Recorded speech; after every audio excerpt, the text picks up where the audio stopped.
Granblue Fantasy Versus Rising. Greetings to all Gaos, both Zetsu and Nyan. Welcome to the Gao Kingdom. You're just in time to hear all about what I know about Granblue Fantasy Versus Rising. So, Anime Expo, I believe, just about finished. There was a panel for the next entry of Granblue Fantasy Versus. I used to stream on Twitch, and I streamed a lot of Granblue Fantasy Versus when I was first starting to stream. I'll get into it a little bit later in this video, but I mostly played it because I enjoyed playing Cagliostro, just her. So I am really excited for Granblue Fantasy Versus Rising, and I wanted to go over some of the points about the game that they've released, some of the new information, stuff that they covered in the panel, stuff that they covered before, because I like to do a lot of research into this stuff, and I thought it would be fun to share it with you guys. Alright, so I'll be summarizing a lot of the news from the panel from the @Granblue_EN Twitter account, the team that does fan translations for all things Granblue. I will link their Twitter down in the description below. I will also use, of course, other sources, official sources and stuff, but wanted to give them a shout out. Let's get started. We already knew a lot of these original points before the panel, but the game will have a lot of new gameplay related changes. So I didn't play the original Versus after the tail end of 2021, so I didn't get to use the new mechanics like Rush and Overdrive, was it? Oh, and Backshift. But it seems like they are removing all of those things in Rising. Please correct me if I'm wrong. Instead, they'll be adding new mechanics to this entry, of course. One of the immediately noticeable new mechanics to me is the inclusion of bravery points.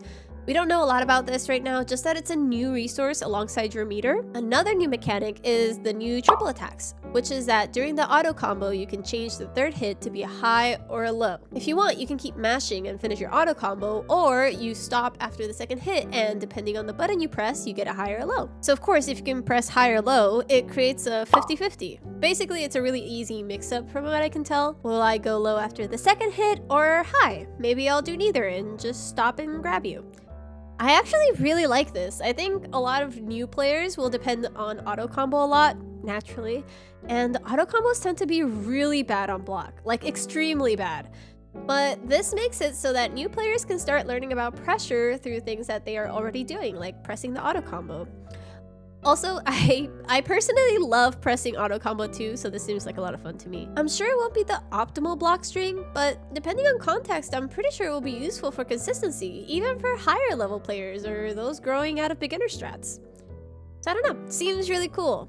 The other one is dash attacks. Pretty self-explanatory. I always like these in games, so pretty happy with that.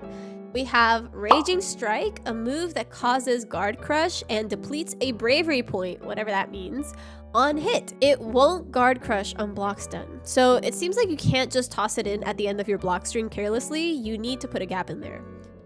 Another mechanic is Raging Chain, a follow-up attack to a successful Raging Strike, which uses up your meter, which is really cool. This seems to be replacing the rush mechanic from Versus, but again, I didn't really play during that time. And Brave Counter. This is a counter.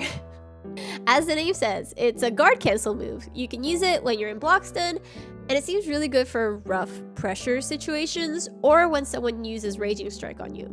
It uses up 1 bravery point, whatever that means. You can think of it like Melty's burst on block. You know, when you go into heat and you go like, ah! Except it doesn't use your meter. Instead, it's another resource. I really hope we get more information about bravery points, but they did say that they were gonna do some like information dumps before the beta, so that will be fun. Now we have new characters. So something super exciting that they said is that we'll be getting new characters on top of the entire cast from Versus.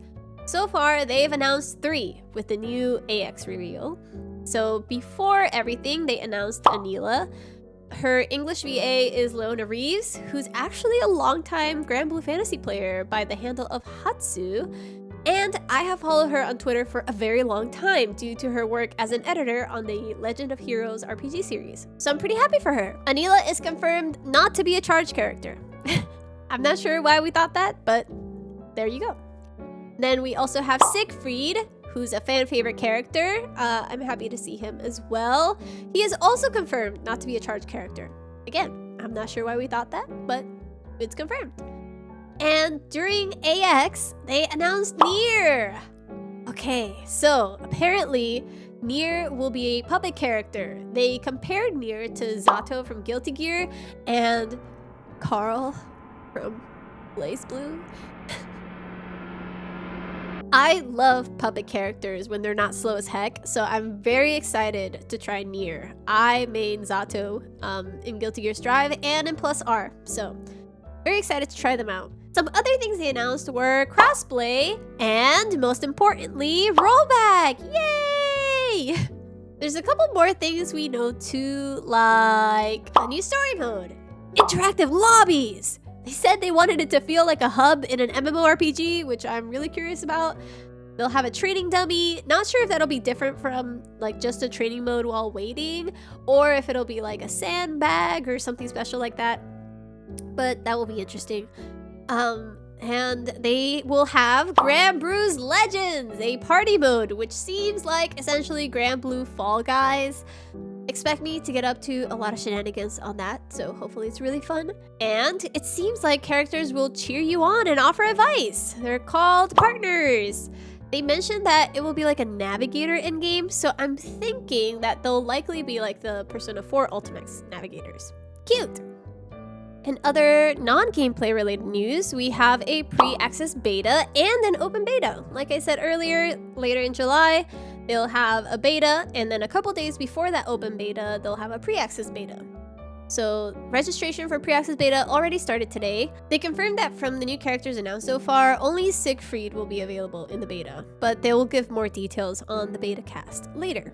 There will also be an open beta tournament at EVO 2023, so if you're able to go, make sure to get your training in during the beta. I'll link the sign up link in the description for the open beta tournament and for the pre-access beta signups. Check them out. And finally, it's Steam Summer Sale. We have a crazy sale on Versus. If you're unsure if you'll enjoy Rising, you can give Versus a shot. It doesn't have rollback, but I'd pay $2 easily to mash some buttons on it. Think of it as like a demo that's actually a full-on game. Sale ends on July 13th at 9:59 a.m. PT. I'll link the Steam page in the description as well.